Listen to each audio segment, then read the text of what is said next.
இயேசு அடிக்கடி சொன்ன வார்த்தை பயப்படாதுங்க. ஏன் ஏன்னா நீங்க பயப்படும் போது சாத்தானுக்கு வாசலை திறக்கிறீர்கள். மந்திரவாதம் உங்களுடைய வாழ்க்கையை தாக்க முடியும், பிசாசு உங்களை தாக்க முடியும், உங்களை சேதப்படுத்த முடியும். அதனால தான் ஆண்டவர் சொல்ற, நீ பயப்படாத, நான் இருக்கிறவன் கூடன்னு சொல்லி. இன்றைக்கு இயேசு உங்களுக்கு விடுதலை கொடுக்க போகிறார். அவருடைய வல்லமை உங்கள் மேல இறங்க போகிறது. சாத்தானுடைய வல்லமை அழிய போகிறது. பயத்தின் ஆவிகள் உங்களை விட்டு விலக போகிறது.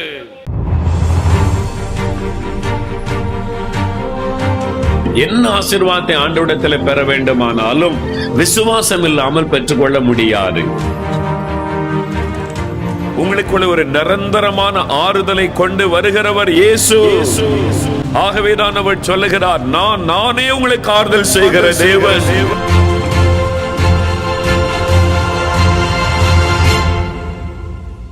பிரியமானவர்களே, ஆண்டவராகிய இயேசு கிறிஸ்துவின் இனிதான நாமத்தில் உங்களுக்கான இன்றைய தெய்வ வார்த்தை இன்று நிகழ்ச்சி மூலம் சந்திப்பதில் மிக்க மகிழ்ச்சி அடைகிறோம்.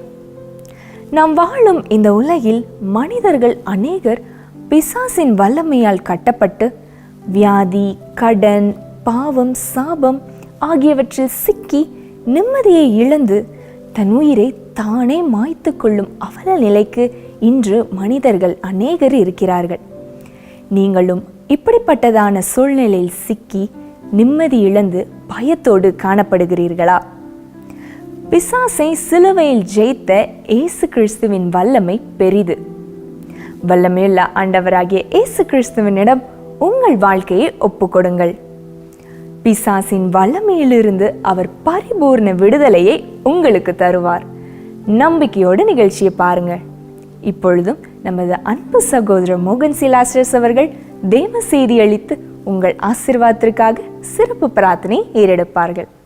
ஏசாயா 9:6 வாசிக்கும் போது இயேசுக்கு கொடுக்கப்பட்ட பெயர்களில் ஒன்று அவர் வல்லமையுள்ள தேவன், ஆல்மைட்டி காட், வல்லமையுள்ள தேவன். இயேசு ஒரு பக்கம் அன்புள்ளவர், இன்னொரு பக்கம் வல்லமை உள்ளவர் என்று வேதம் நமக்கு சொல்லுகிறாரு.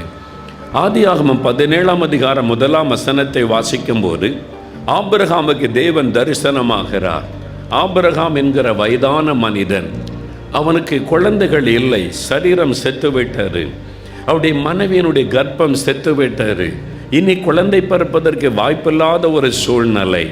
கர்த்தர் அவனுக்கு தரிசனமாக சொல்லுகிறார், ஆபிரகாமே, நான் சர்வ வல்லமுள்ள தேவன், ஐ ஆம் த ஆல்மைட்டி காட், நான் சர்வ வல்லமுள்ள தேவன்.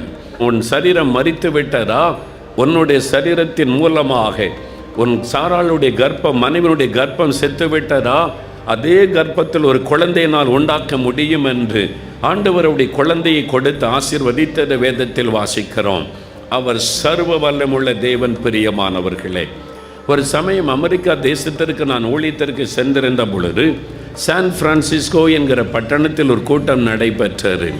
முடிந்த பிறகு பலர் என்னிடத்தில் ஜெபிக்க வந்தார்கள். அதிலே ஒரு தம்பதிகள், ஒரு கணவனும் மனைவியும் வெகு நேரம் காத்திருந்து கடைசியாக என்னிடத்தில் வந்தார்கள். நான் அவளோடு எதற்காக ஜெபிக்க வேண்டும் என்று கேட்டபோது 2 பேருடைய கண்களிலும் கண்ணீர் பெருக்கெடுத்து சோகத்தோடு கூட நின்றார்கள். என்ன விஷயம் என்று நான் கேட்டேன்.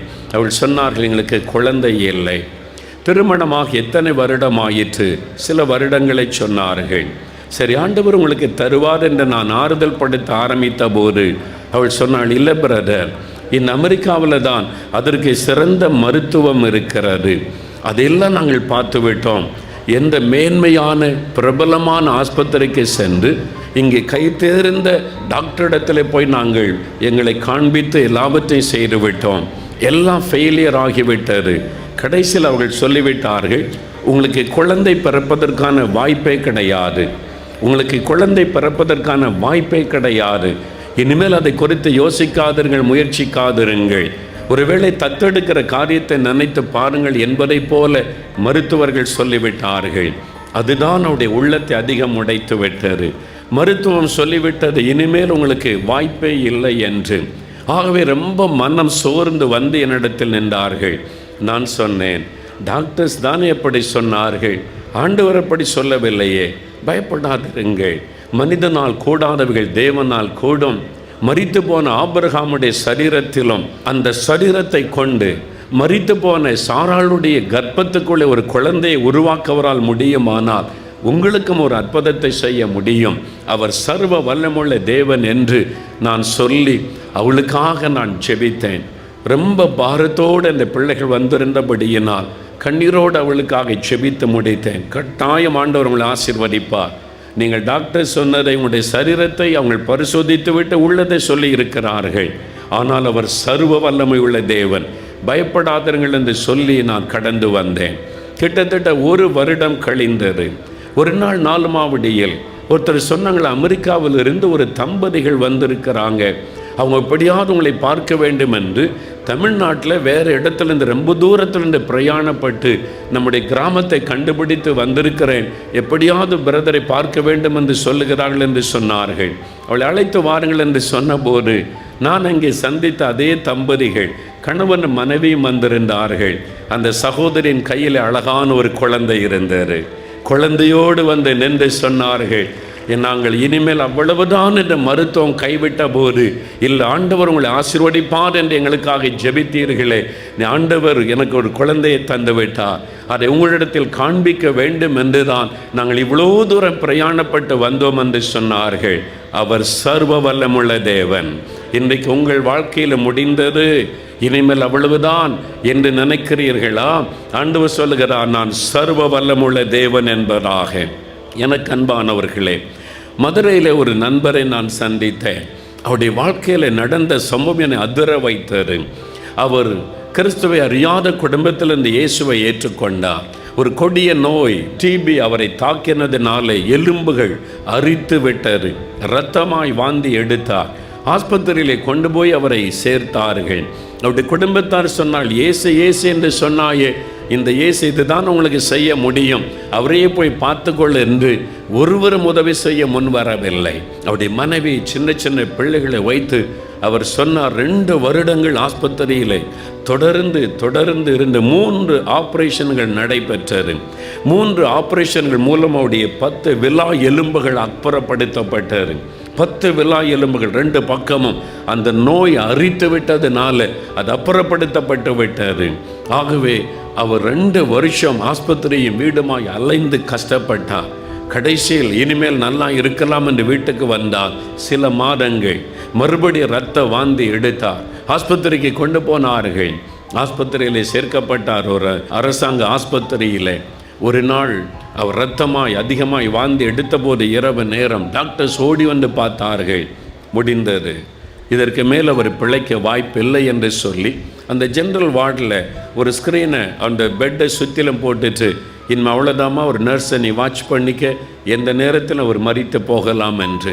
நடுஇரவு நேரம் அவர் அப்படியே மரண வேதனையில் திணறி கொண்டிருக்கிற சமயம் அந்த நர்ஸ், ஒரு தேவனுடைய பிள்ளை, பக்கத்தில் வந்து சொன்னாங்க, ஐயா, மருத்துவம் உங்களை கைவிட்டு விட்டார், இனி மருத்துவர்களால் உங்களை காப்பாற்ற முடியாது, எல்லை தாண்டி போய்விட்டது, அவ்வளவுதான். ஆனால் உங்களுக்கு இன்னும் ஒரு நம்பிக்கை உண்டு, இயேசு, அவரை நோக்கி கூப்பிடுங்கள் என்று சொன்னபோது இவரால் ஒன்றும் ஜெபம் பண்ண முடியாது.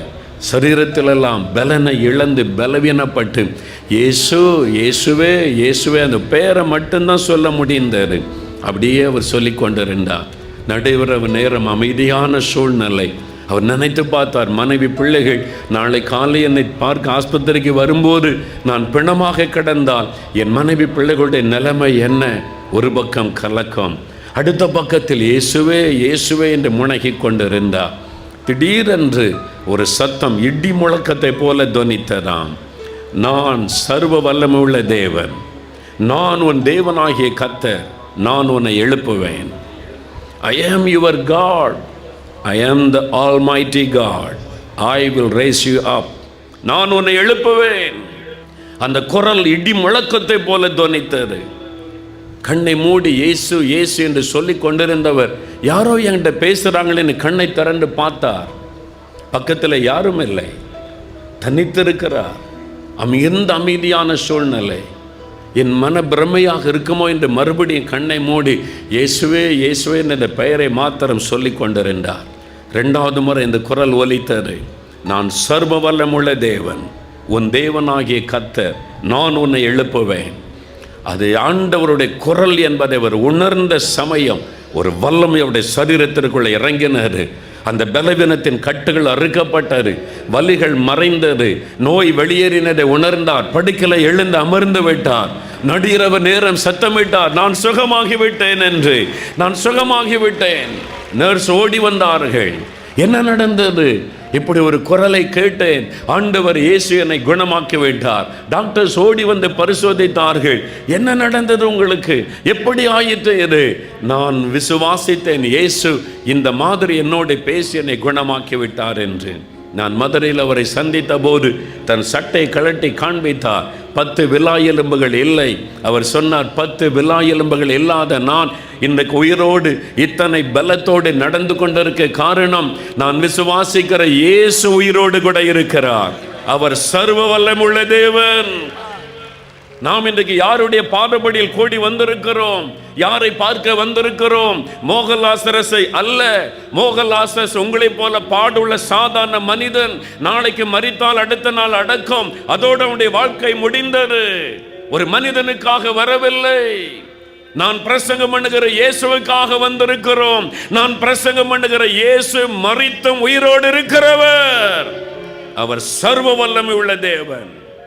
சர்வ வல்லமுள்ள தேவன். உங்களுடைய வியாதியை குணமாக்க அவரால் முடியும். உங்களுடைய பிரச்சனைகளை மாற்ற அவரால் முடியும். உங்களுடைய வேதனைகளை நீக்க அவரால் முடியும். அவர் சர்வ வல்லமை உள்ள ஒரு தேவன். சாதாரணமானவர் அல்ல. முழு உலகத்திற்கு உரிய ஆண்டவர் அவர். சர்வ வல்லமுள்ள தேவன். பிரியமானவர்களே, அந்த சர்வ வல்லமுள்ள தேவன் இந்த உலகத்தில் இயேசுவாக வந்த போதும் அவருக்கு அந்த பெயர் கொடுக்கப்பட்டார். சர்வ வல்லமுள்ள தேவன், இயேசு, ஆல்மைட்டி காட். வானத்தை பூமி உண்டாக்கின அந்த இறைவன் மனிதனாக இந்த உலகத்தில் வந்த போதும் சர்வ வல்லமை உள்ளவராக வெளிப்பட்டார். அப்போஸ்தலர் 10:38 வாசிக்கும் பொழுது அவர் வல்லமையினால் நிறைந்தவராய் ஜனங்கள் மத்தியில் உலாவினார். பிசாசின் வல்லமையில் அகப்பட்ட யாவரையும் குணமாக்குகிறவராய். இந்த உலகத்தில் இன்னொரு வல்லமை இருக்கிறது. அது பிசாசின் வல்லமை. அது சாத்தானுடைய வல்லமை. மனிதர்களை ஏமாற்றுகிற வல்லமை, பொய்யான அற்புதங்களை செய்கிற வல்லமை, மனிதர்களை அடிமைப்படுத்துகிற ஒரு வல்லமை, மனிதர்களை நரகத்திற்கு கொண்டு போகிற வல்லமை. அது சாத்தானுடைய வல்லமை. நீ பக்தியாயிரு, காணிக்கை செலுத்து, நீ பாவத்தை விட வேண்டியதில்லை. அதான் பிசாசனுடைய தந்திரம். இயேசுகிட்ட அப்படி இல்லை. முதல்ல பாவத்தில் இருந்து விடுதலை. சாத்தானுடைய வல்லமை என்ன வல்லமை? பாவத்திற்கு மனிதனை அடிமையாக்குகிற ஒரு வல்லமை சாத்தானுடைய வல்லமை, பிசாசின் வல்லமை. 1 யோவான் 3:8 சொல்லுகிறது, பாவம் செய்கிறவன் பிசாசினால் உண்டாயிருக்கிறான். ஆகவேதான் அந்த பாவத்திற்கு ஒரு வல்லமை இருக்கிறது. என்னால் குடியை விட முடியல, என்னால் இந்த விபச்சாரத்தை விட முடியல, என்னால் இந்த கண்களின் இச்சையை விட முடியல. சொல்ல காரணம் என்ன? அதில் ஒரு அசுத்தாவி கிரியை செய்கிறது. அதில் சாத்தான் பிசாசு கிரியை செய்கிறான். நீ பக்தியாயிரு, ஆனால் இந்த பாவத்தை விடாதே. நீ பக்தியா தெய்வத்தை கும்பிடு, ஆனால் இந்த பக்கம் மதுபானத்தை குடித்துக் கொண்டே இரு. இந்த பக்கம் பக்தியா அதை செய், இதை செய், ஆனால் இன்னொரு பக்கத்தில் லஞ்சம் வாங்கு, ஊழல் பண்ணு, எல்லாம் ஏமாற்றுதலை செய். அதான் சாத்தான், பிசாசு. இயேசுகிட்ட அது முடியாது. சாத்தானுடைய இன்னொரு வல்லமை என்ன தெரியுமா? வியாதியை கொண்டு வருவது. லூக்கா 13:10-16 வரை வாசித்த பாருங்க. 18 வருஷமாய் கூனியா இருந்த ஒரு பெண், முதுகு வளைஞ்சிருக்குது, கூனியா இருக்கிறாள், நிமிர்ந்து நடக்க முடியல, மிகுந்த வேதனை. எத்தனை டாக்டர் இடத்துல போயிருப்பாள், நிமிர்ந்து நடக்க முடியல. 18 வருஷம் இயேசு பார்க்கிறார். ஐயோ, 18 வருஷம் இந்த மகள் வேதனையில் இருக்கிறாளே, நீ வா மகளே. ஆண்டவர் கூப்பிட்டு அவளை தொட்டு சுகமாக்கிட்டார். இயேசு சொல்லுகிறார் லூக்கா 13:16, சாத்தான் அவளை கட்டி வைத்திருந்தான். இயேசு சொல்றார், பிசாசு அவளை கட்டி வைத்திருந்த அந்த வியாதியில், அந்த பலவீனத்தில் நான் அதை அவிழ்த்து விட வேண்டும் அல்லவா? இயேசு அவிழ்த்து விட்டார். இயேசு விடுதலை கொடுத்தார். அதான் இயேசு. இன்னைக்கு வியாதியில் கேன்சர், பக்கவாதம், சிறுநீரகம் பாதிக்கப்பட்டு போச்சு, ஏதோ ஒரு வியாதி, காது கேட்கல, கண் பார்வை இல்லை, கலங்குறீங்களா? இயேசு விடுதலை தரப்போகிறார். இன்றைக்கு உங்களுக்கு விடுதலை கொடுக்க போகிறார். இன்றைக்கு அந்த கட்டுகள் அறுக்கப்பட போகிற சரீரத்தில் விடுதலை, சுகம். மத்தேயு 9:32-33 வாசித்தால் ஒரு ஊமையான மனுஷனை இயேசுவனை கொண்டு வருகிறார்கள். ஊமை, பேச முடியாது. இயேசு பார்த்தோன்னே கண்டுபிடிச்சா அது ஒரு ஆவி. அவன் நாவை கட்டி வைத்திருக்க அந்த அசுத்தாவி அதட்டினார். அந்த ஆவி போன உடனே பேச ஆரம்பித்து விட்டான். சாத்தானுடைய கட்டு அவிழ்க்கப்பட்ட உடனே நாவை பேச ஆரம்பித்து விட்டான். மத்தேயு 12ஆம் அதிகாரம் 22ஆம் வசனம் பாருங்கள். ஒரு மனுஷனை இயேசுவண்டை கொண்டு வருகிறார்கள். குருடும் ஊமையுமான மனுஷன், கண்ணு தெரியல, ஊமை, பேச முடியல, கண்ணும் தெரியல. எவ்வளோ பரிதாபம் பாருங்க. இயேசுகிட்ட கூட்டிகிட்டு வர்றாங்க. இவனுக்கு பேச முடியாது, கண்ணும் தெரியலங்கன்னு சொல்லி இயேசு அவனை பார்க்கிறார். இது ஒரு பிசாசு அவனை கட்டி கண்களை கட்டி வைத்திருக்கிறாரு. அந்த கட்டுகளை அவிழ்த்தார். அசுத்தாவி அதட்டினார். வெளியேறி போன உடனே கண் திறந்து விட்டது, பேச ஆரம்பித்து விட்டான். இன்னைக்கு உங்களுடைய கண்களை சாத்தான் கட்டி வைத்திருக்கலாம், உங்களுடைய நாவை கட்டி வைத்திருக்கலாம், காது கேட்காதபடி உங்களை கட்டி வைத்திருக்கலாம். இயேசு விடுதலை கொடுக்க போகிறார். குருட்டு கண்கள் திறக்கப்பட போகிறது, செவிட்டு காதுகள் திறக்கப்பட போகிறது, ஊமையான நாவுகள் திறக்கப்பட போகிறது. கடைசியாக சாத்தானுடைய வல்லமை என்ன செய்து பாருங்க. எபிரேயர் 2ஆம் அதிகாரம் 14-15 வசனத்தை வாசிக்கும் போது, மரணத்திற்கு அதிகாரியாகிய பிசாசானவன் அவன் என்ன செய்கிறானாம், ஜீவ காலமெல்லாம் மரண பயத்தினாலே மனிதர்களை அடிமைப்படுத்துகிறானாம். ஜீவ காலமெல்லாம் மரண பயத்தினாலே மனிதர்களை அடிமைப்படுத்துகிறான். அவனுடைய விடுதலை கொடுக்கிற வல்லமை இயேசுவனுடையது. மரண பயம், சிலர்கள் எப்பொழுதும் பயம், எதுக்கெடுத்தாலும் பயம். அங்கே இருட்ட பார்த்தா பயம், ராத்திரியில் தனியாக இருக்கிற பயம், இரவில் படுக்க கண்ணை மூடினா பயம். ஒரு பயம், பயப்படுத்துகிற ஒரு ஆவி கலங்க பண்ணுகிறது சிலரை. பயப்படுத்துகிற சொப்பனம், தற்கொலை பண்ணி செத்துரு என்ற வார்த்தை கேட்கிற, தற்கொலை பண்ணி செத்துருவனோ நீ பயமா இருக்குது. ஒரு சமயம் நண்பர் எனக்குள்ளேருந்து யாரோ பேசுகிறாங்க. என்ன பேசுகிறாங்கன்னு கேட்டேன். தற்கொலை பண்ணி செத்துருன்னு. என்னை அறியாமலேயே நான் தற்கொலை பண்ணிடுவனோ நீ பயமா இருக்குது. ஒரு பொல்லாத ஆவி தற்கொலைக்கு தூண்டுகிறது, தற்கொலை பண்ண அது போராடுகிறது, அவங்களை அழிக்க போராடுகிறது. டிப்ரெஷன், மென்டல் டிப்ரெஷன், மன அழுத்தம், அது ஒரு பிசாசு. மன அழுத்தத்தை கொண்டு வந்து அப்படியே அவனுடைய சிந்தனையில் அவனை அழுத்தி அடிமையாக்கி விடுகிறது. பயம், எல்லாத்துக்கும் முதல் காரணம் பயம். முதல்ல பிசாசு பயத்தை தான் கொண்டு வருவான். மந்திரவாதியாக இருந்து ரட்சிக்கப்பட்டு ஊழியக்காரனை மாறின ஒருவர் ஒரு சமய நாள்மாவில் எங்கள் சர்ச்சைக்கு பேச வந்திருந்தார். அப்போ அவரோடு நான் பேசினேன். அவரை சந்தித்து பேசும்போது அவருடைய அனுபவத்தை கேட்டேன். மந்திரவாதம் பண்ணுற அனுபவத்தை எல்லாம் அவர் சொன்னார். அப்போ அவர் சொன்னார், எப்படி நாங்கள் மந்திரவாதம் பலி செலுத்தி அந்த ஆவிகளை அடக்கி வச்சு அதை பயன்படுத்துவோம் என்பதாய் சொன்னார்.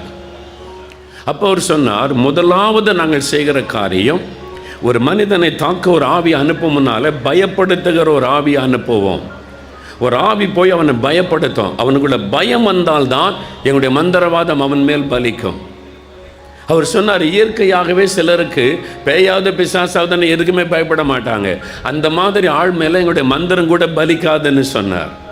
யார் பயப்படுவாங்களோ அவங்க மேலே தான் எங்களுடைய மந்திரம் பலிக்கும். அந்த ஆவிகள் போய் தாக்க முடியும். அதனால் பயப்படுத்துகிற ஆவியைத்தான் நாங்கள் முதல்ல அனுப்புவோம் என்பதாக அவர் சொன்னார். அதனால தான் இயேசு சொல்லுகிறார், பயப்படாதங்க. இயேசு அடிக்கடி சொன்ன வார்த்தை பயப்படாதங்க. ஏன் ஏன்னா நீங்கள் பயப்படும் போது சாத்தானுக்கு வாசலை திறக்கிறீர்கள். மந்திரவாதம் உங்களுடைய வாழ்க்கையை தாக்க முடியும், பிசாசு உங்களை தாக்க முடியும், உங்களை சேதப்படுத்த முடியும். அதனால தான் ஆண்டவர் சொல்ற, நீ பயப்படாத, நான் இருக்கிறவன் கூடன்னு சொல்லி. ஆனால் நிறைய பேர் பயத்தில் கட்டுண்டவர்கள் அங்கே வந்திருக்கிறீங்க. வீட்டுக்குள்ளே யாரோ நடக்கிற மாதிரி இருக்குது, யாரோ பில்லி சொல்லி வச்சுட்டாங்க, யாரோ மந்திரவாதம் செய்துட்டாங்க. ராத்திர கண்ணை மூடினா பிசாசா வந்து நிற்குது, தூங்க முடியலை. பயம், தற்கொலை எண்ணம் உண்டாகிறது. அநேகர் அப்படிப்பட்ட கட்டுகளோடு இந்த இடத்தில் வந்திருக்கிறீங்க. இன்றைக்கு இயேசு உங்களுக்கு விடுதலை கொடுக்க போகிறார். அவருடைய வல்லமை உங்கள் மேலே இறங்க போகிறது. சாத்தானுடைய வல்லமை அழிய போகிறது. பயத்தின் ஆவிகள் உங்களை விட்டு விலக போகிறது. நீங்கள் எந்த மதத்தை சார்ந்தவனாக இருந்தாலும் சரி, இயேசுவால் உண்டாக்கப்பட்டவர்கள். இயேசு உங்களுக்காக சிலுவையில் ரத்தம் சிந்தி மரித்திருக்கிறார்.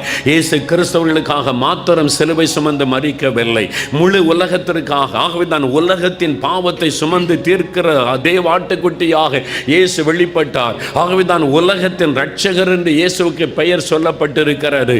அவர் சர்வலோகத்தின் ஆண்டவர் என்பதாக வேதத்தில் அவரை குறித்து எழுதப்பட்டிருக்கிறது. அவர் ஒரு கிராமத்திற்குரிய தெய்வம் அல்ல, ஒரு குடும்பத்திற்குரிய தெய்வம் அல்ல, ஒரு மொழிக்குரிய தெய்வம் அல்ல, ஒரு ஊருக்குரிய தெய்வம் அல்ல, ஒரு நாட்டுக்குரிய தெய்வம் அல்ல. முழு உலகத்திற்கு உரிய ஆண்டவர் இயேசு கிறிஸ்து. எந்த பாஷையிலும் அவரை நோக்கி கோப்படலாம், எந்த நாட்டிலும் அவரை நோக்கி கோப்படலாம். என்றால் அவர் முழு உலகத்திற்குரிய ரட்சகர், முழு உலகத்திற்குரிய தேவன். உங்களுக்கும் அவர்தான் ஆண்டவர். உங்களுக்காக சிலுவையில் அவர் மரித்தார். நீ நம்பினாலும் நம்பாவிட்டாலும், நீ ஏற்றுக்கொண்டாலும் ஏற்றுக்கொள்ளாவிட்டாலும், இயேசு உனக்காக சிலுவையில் ரத்தம் சிந்தி மரித்திருக்கிறார். உனக்காக தன்னுடைய பரிசுத்தமுள்ள ரத்தத்தை சிந்தி இருக்கிறார். காரணம், ரத்தம் சிந்துதல் இல்லாமல் பாவ மன்னிப்பு உண்டாக முடியாது. வேதத்தில் எழுதப்பட்டிருக்கிறது, மாட்டினுடைய ரத்தம், கோழியினுடைய ரத்தம், பறவைகளுடைய ரத்தம் ஒரு மனிதனுடைய பாவத்தை மன்னிக்க முடியாது. ஆகவே இயேசுவே தன்னுடைய பரிசுத்தமுள்ள ரத்தத்தை சிந்தி நமக்கு நித்திய மீட்பை உண்டு பண்ணினார் என்று வேதத்தில் எழுதப்பட்டிருக்கிறது. உங்களுக்காக அவர் ரத்தம் சிந்தினார். உங்களுடைய விடுதலைக்காக சிலுவையிலே தன்னை மரிக்க ஒப்பு கொடுத்தார். உங்களை அவர் நேசிக்கிறார். இன்றைக்கு விடுதலை கொடுக்க போகிறார்.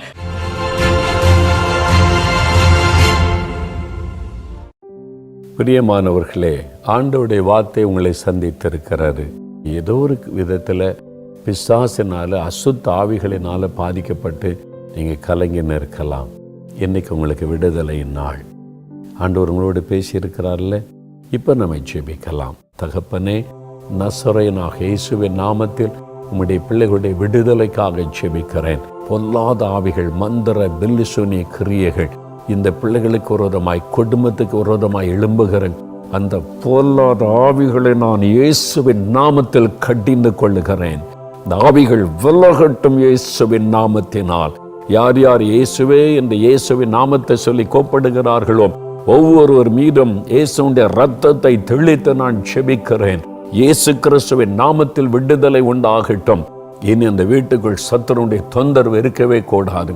அந்த வீட்டுக்குள்ளே பிசாசுடைய நடமாட்டம் இருக்கவே கூடாது. பயத்தின் ஆவி இந்த வீட்டுக்குள் நுழையவே கூடாது. உம்முடைய வல்லமைக்குள் இந்த குடும்பத்தை, இந்த வீட்டை ஒப்பு கொடுக்கிறேன். என்று முதல் பாதுகாத்துக் கொள்ளும். இன்றைக்கு ஒவ்வொரு குடும்பத்திலும் விடுதலை, இயேசுவின் நாமத்தில் விடுதலை. இந்த செய்தியை கேட்டு ஜெபிக்கிற ஒவ்வொருவருக்கும் இயேசு கிறிஸ்துவின் நாமத்தில் விடுதலை உண்டாகட்டும். சத்துருடைய கிரியைகள் அழியட்டும். பொல்லாத ஆவியினுடைய வல்லமைகள் அழியட்டும். நீர் கிரியை செய்கிற அன்பிற்காக ஸ்தோத்திரம். விடுதலை கொடுத்து விட்டதற்காக ஸ்தோத்திரம். வாய் திறந்து சொல்லுங்க, இயேசுவே ஸ்தோத்திரம், இயேசுவே ஸ்தோத்திரம். விடுதலைக்காய் ஸ்தோத்திரம். சத்துருடைய கிரியை அழிக்கப்பட்டதற்காய் ஸ்தோத்திரம். ஜெயம் கொடுத்ததற்காய் ஸ்தோத்திரம். பில்லிசூனிய வல்லமை அழிக்கப்பட்டதற்காய் ஸ்தோத்திரம், ஸ்தோத்திரம். இயேசுவின் நாமத்திற்கு ஸ்தோத்திரம், இயேசுவின் நாமத்திற்கு ஸ்தோத்திரம். இயேசுவே உமக்கு ஸ்தோத்திரம், ஸ்தோத்திரம். இயேசுவின் நாமத்தில் ஆமேன், ஆமேன். அன்பார்ந்தவர்களே, தெய்வ செய்தியை கேட்டீர்களா? உங்களுக்கு மிகவும் ஆசீர்வாதமாக இருந்திருக்கும் என்று நாங்கள் விசுவாசிக்கிறோம். நீங்கள் பெற்ற நன்மைகளையும் ஆசீர்வாதங்களையும் எங்களுக்கு தெரியப்படுத்த மறவாதிருங்கள். தேவ கிருபை உங்கள் அனைவரோடு கூட இருப்பதாக. ஆமென். For further details and prayer support, contact Jesus Redeems Ministries, Nalumavudi, Thoothukudi District, 628-211. Our phone number 04639 353535. info@jesusredeems.org. Our website www.jesusredeems.com. God bless you.